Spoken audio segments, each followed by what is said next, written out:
Warahmatullahi wabarakatuh. Hari ini kita lanjutkan materi terkait dengan mutu pelayanan reka medis pada bahan kajian penyelesaian masalah. Pokok bahasanya adalah terkait dengan siklus PDSA. Nah, PDSA itu merupakan suatu kegiatan yang cukup penting di dalam penyelesaian masalah, karena dengan adanya siklus PDSA itu fungsi manajemen nanti akan berjalan, di mana kegiatan tersebut terdiri dari plan, do, check, action. PDSA atau biasa kita sebut juga dengan PDCA adalah suatu proses pemecahan masalah dengan 4 langkah yang sudah kita sampaikan tadi ya, dengan tujuan untuk pengendalian kualitas mutu. PDCA juga dikenal sebagai siklus Swihart ya, karena pertama kali dikemukakan oleh Walter Swihart beberapa puluh tahun yang lalu. Dalam perkembangannya, metodologi analisis PDCA lebih sering disebut juga dengan siklus Deming. Jadi Deming ini adalah orang yang mempopulerkan penggunaannya dan memperluas penerapannya. Deming sendiri sebenarnya merujuk pada metodologi siklus Swihart dari nama Walter Swihart yang sering dianggap sebagai bapak pengendalian kualitas statistik, di mana di dalam PDCA ini dimodifikasi menjadi PDSA, yaitu Plan, Do, Study, Act ya.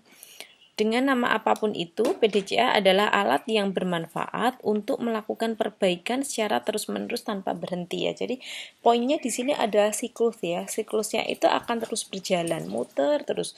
Jadi ada masalah, kemudian nanti kita rencanakan penyelesaiannya apa, kita lakukan, kemudian nanti dianalisis kembali, dievaluasi, perencanaan kembali, dan seterusnya.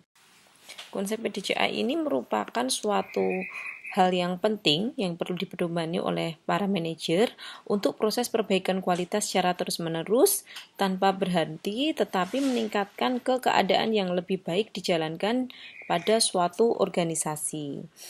Identifikasi masalah yang akan dipecahkan dan pencarian sebab-sebabnya serta penentuan tindakan koreksinya ini sangat penting ya, dengan berdasarkan fakta. Jadi harus ada evidence base-nya, harus ada datanya. Selain itu, untuk memudahkan identifikasi masalah yang akan dipecahkan dan sebagai patokan perbaikan selanjutnya, perusahaan harus menentukan standar pelayanan ya. Jadi kita membahas dulu ada standar ya, ada aturan yang paling mendasar ya, ada aturan yang paling mendasar terkait dengan suatu standar mutu.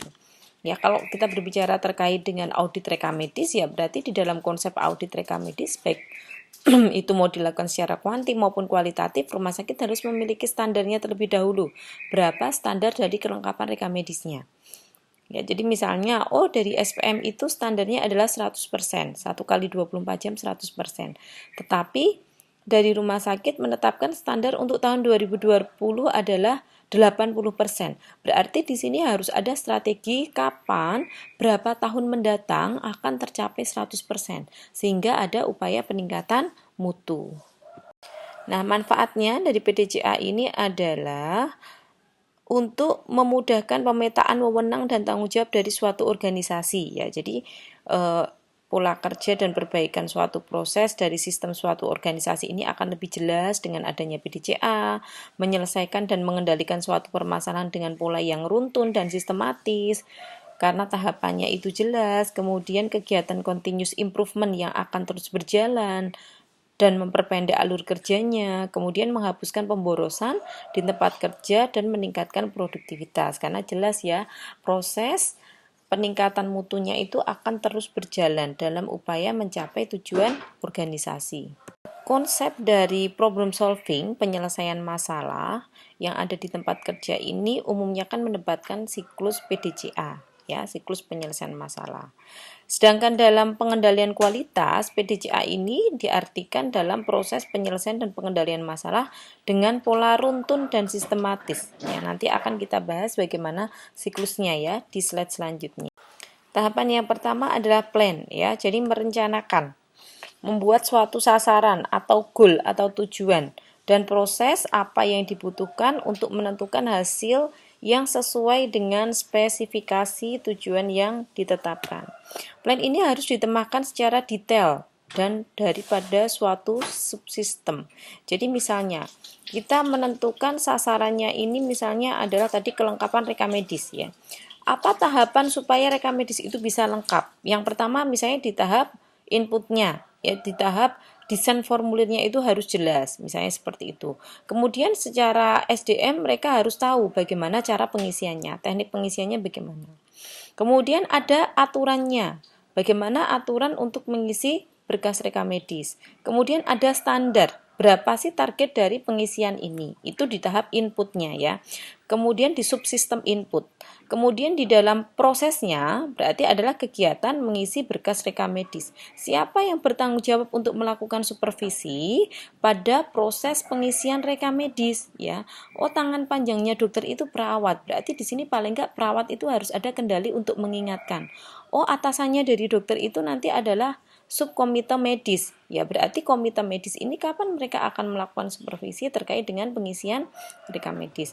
Kemudian baru nanti kita lihat outputnya ya. Jadi di tahapan proses ini memang harus detail, harus lebih jeli, karena dengan adanya suatu perencanaan di tahap proses yang detail nanti akan mempermudah kita manajer di sini untuk meminimalkan terjadinya kegagalan ya. Failure-nya nanti bisa dikendalikan.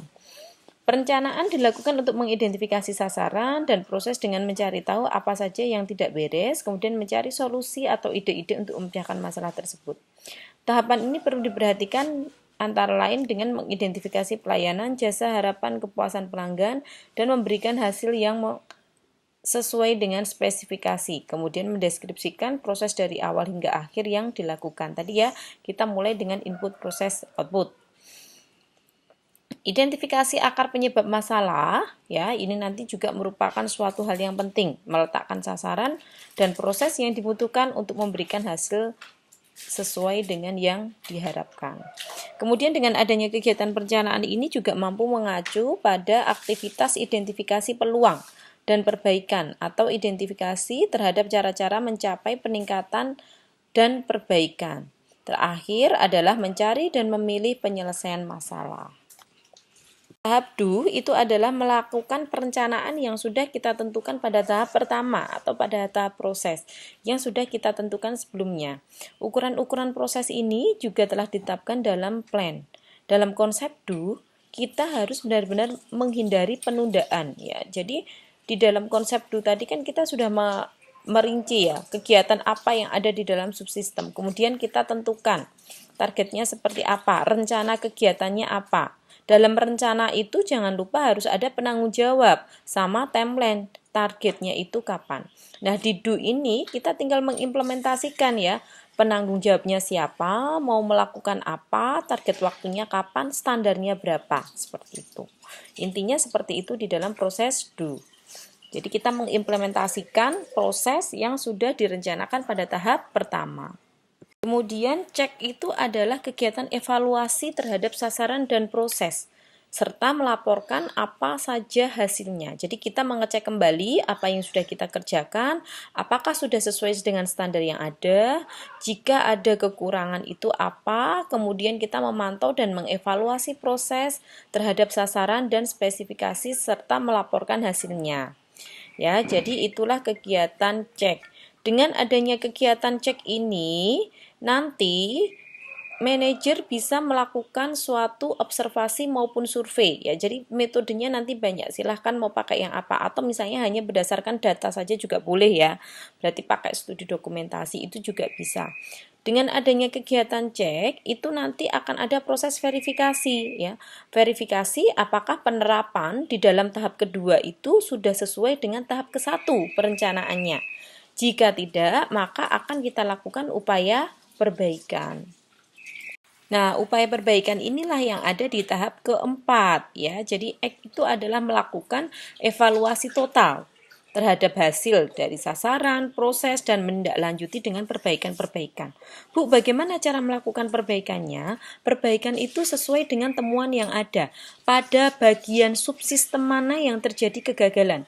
Pada bagian proses apa yang memang tidak tercapai sesuai dengan target yang diharapkan? Ya, jadi evaluasinya nanti mulai dari apakah sesuai dengan output yang diharapkan, apakah tepat waktu sesuai dengan timeline-nya, apakah si penanggung jawab itu melaksanakan kegiatan sesuai dengan yang direncanakan. Nah, itu nanti kita evaluasi semuanya.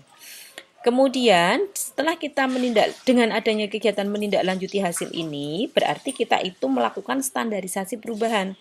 Seperti mempertimbangkan area mana saja yang mungkin diterapkan, merevisi proses yang sudah diperbaiki, melakukan modifikasi, kemudian evaluasi prosedur dan kebijakan yang ada, mengkomunikasikan kepada seluruh staf, pelanggan, dan supplier atau perubahan yang dilakukan apabila diperlukan, mengembangkan rencana yang jelas dan mendokumentasikan proyek.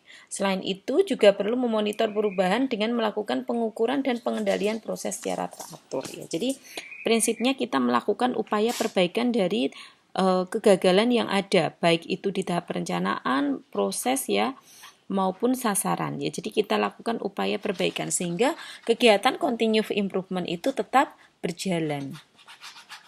Ya baik, ini adalah rangkumannya ya. Semoga bermanfaat. Terima kasih banyak pada pertemuan hari ini. Wassalamualaikum warahmatullahi wabarakatuh.